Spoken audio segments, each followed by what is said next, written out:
Go for it. Well, this is Bear. And that is Hair. Together we're the Bear and Hair Show. Love that guitaring. Welcome to another product review edition of the Bear and Hair Show. We have got a very, very special game pen for you. Special game pen today. Now, I know throughout these game pens, I've been talking a whole lot about nostalgia and what they mean to me. There's a lot of these games I obviously don't play anymore. Way too busy. But there's one game that has not slipped from my fingers. I still play this game on a pretty regular basis. I've got a lot of nerdy friends. What game could this We be? love this. It is the chess game pen. Chess game pen. How on earth could they fit the entire strategic game of chess in this tiny, tiny little... Now, no credit to Hasbro. Just Stylus. Yes, just Stylus on this one. So let me give you some quick history about how this works. Chess is probably intriguing in history. Chess is old. Right. Chess Probably is one of the world's Didn't China oldest develop chess games. first?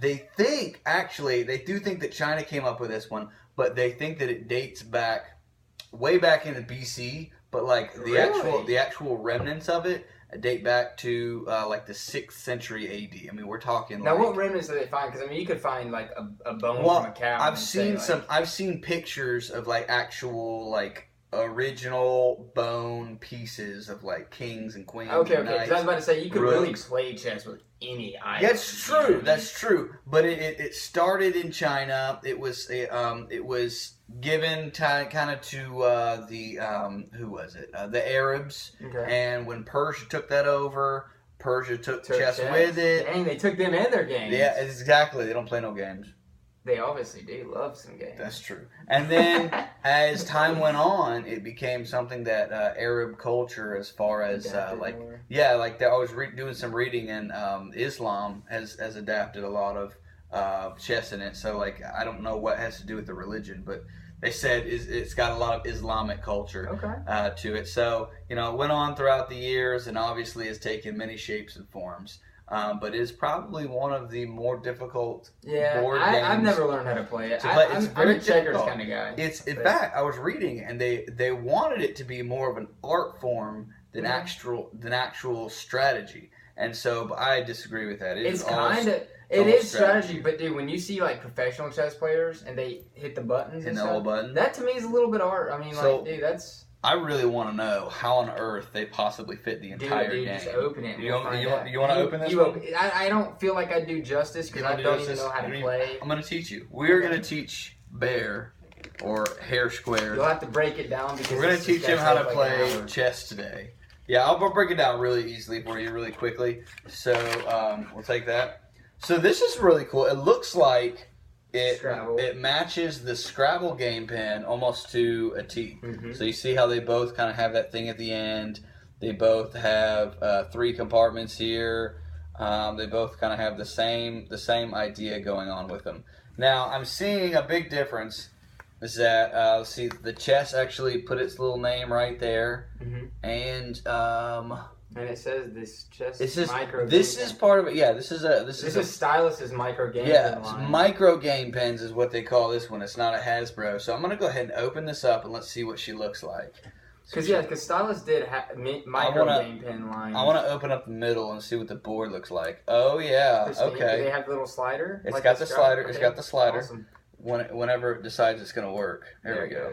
Might be a little tight now. A little tight. Okay. That actually fits. So it flattens out pretty good. Okay, so there's a Stylus one. We're going to go ahead and flip this. I'm going to put this back down.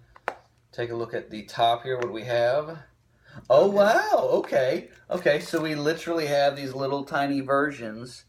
Of all the originals. So I'm going to go ahead and pop them out of the package. Let's see how quickly I lose them. Because my name's Hair, and I lose everything. You do. Well, you're notorious for opening things and then flying out. So I'm guessing, since the black is on this side, we're going to have the tan or the white, whichever they prefer to use. Those are good sizes. They're tiny. They're tiny, but they have easy pickup little... They're magnetic. Cool. They're magnetic, so that's really cool. All right, so I'm going to go ahead and put that down. In fact, no, I'm just going to go ahead and lay that out. because we'll do this. We'll play a little around. We'll play a little around. Let me push this up so you can kind of see what we're seeing here. There you go. You can kind of see what we're seeing here. Here's a line of those. Get rid of that. All right, we're missing this looks like a rook here. All right, so obviously then this other side's going to be the white ones. Go figure. I would have never known. There we go.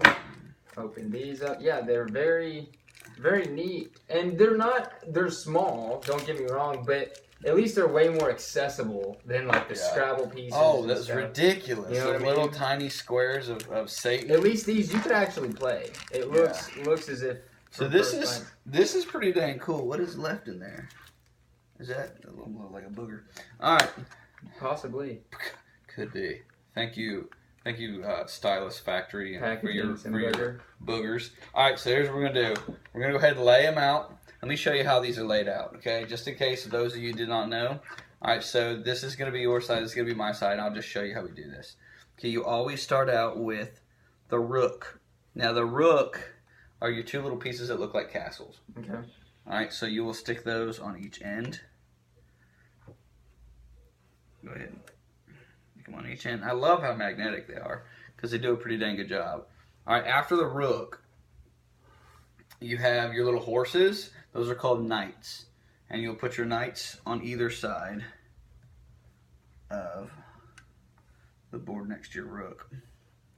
Okay, after that, go ahead and grab, what the heck was that? Okay. Go ahead and grab these little things that they look pretty cool looking. They're kind of the circular ones. Whew, scared the heck out of me. There's a lot of these. Tiny little thing. And you'll put that in there as well.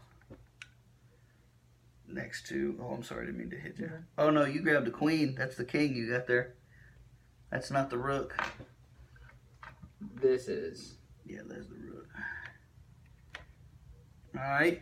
And then obviously you can tell the difference between the king and the queen. The queen is the really tall one without the cross on it, because obviously this had a lot of Christian influence throughout the years. And then she goes next to the king. The king goes on the opposite color square. That's what it is. So if you're white, it's going to go on a dark square. If you're dark, you're going to go on a white square. And then the queen goes next to that. All the other pieces are pawns. And these pawns will make an entire row in front of. Well, I'll set mine up later, but for this little show, you'll just show me how all the pieces work and things like that. It would take forever. All right, give me just a second. I'm anal, so I got to get all these set up. OCD kicking in. OCD kicking in hardcore. OC chess. But yeah, I mean, I think throughout the history, of course, I wonder how much it's actually changed. You know what I mean? Well, from what I was reading, it's saying that it changed a lot, and there used to be all sorts of different kind of moves. Right. And in the 1970s, get this, it almost sounds like Star Wars. There is a World Chess Federation. It's called the FIDC or FIDE, and it actually decided on what the rules should be because it became a huge thing. Over 605 million people play this game. They said they're one of the largest communities in the world. So you can kind of see this. It looks like it's going to stay pretty good. Look at that. That's pretty dang cool. That is really cool, man. All right, so let me show you how this game works, okay? All right. So let's look at these pieces first. I'm sorry I knocked your guy off. No, you're fine. It's all right. You can judge me later. All right. So this little piece on the end, that's called your rook. The rook is allowed. Get out of there. What are you doing? He wants to hang out. He wants to chill. All right. I'm just going to be evil to all your guys. Yeah, just knock him off. Knock them all off. That's all right.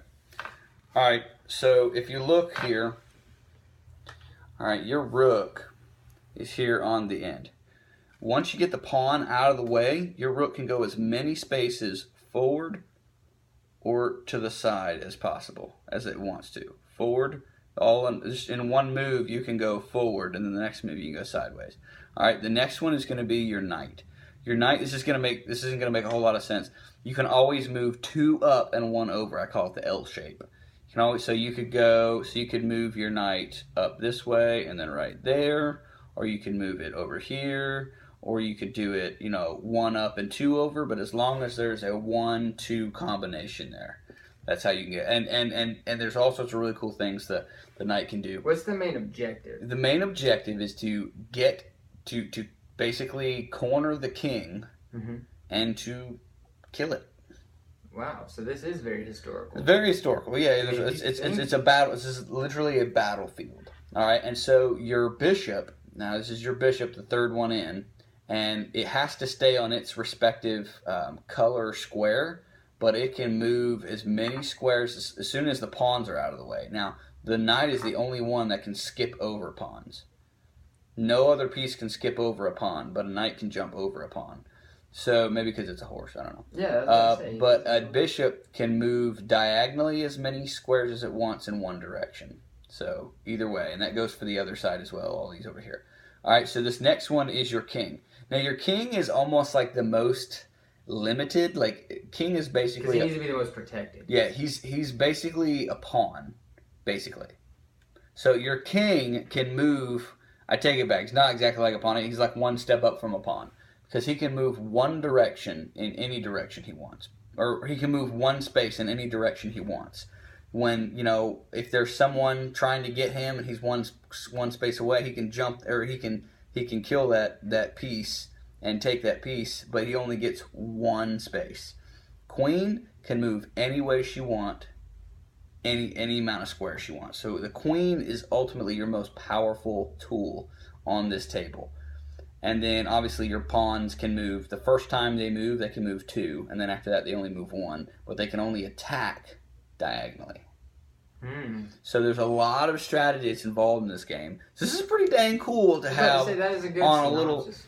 on a little board like this. I gotta say, I'm pretty impressed. I'm impressed with the piece sizes. Yeah, don't get me wrong, they're small, but at the same time, they're playable. Yeah, they are playable almost. It could be Depends difficult. on your hand size. That's true. I've got these gigantic carpenter hands, so it makes it difficult. But this is definitely going to be one of those games where pieces are going to be lost. It just kind of is what it is. Pieces are going to be lost. You're going to stick those in there. But thank you guys for watching our episode on the chess game pen, the micro pen game pen. We never even saw if this thing could write. We didn't. We never even did that. Let's check this out. If it could write, right off the bat. That's one of the best writers. Right off the bat, writing. So this is a win. I'm taking this bad boy home. This is going to be in my personal collection, and I'm going to use this. Thank you guys for watching again. Y'all have a stinking awesome day. Stinking. Ooh, that smells.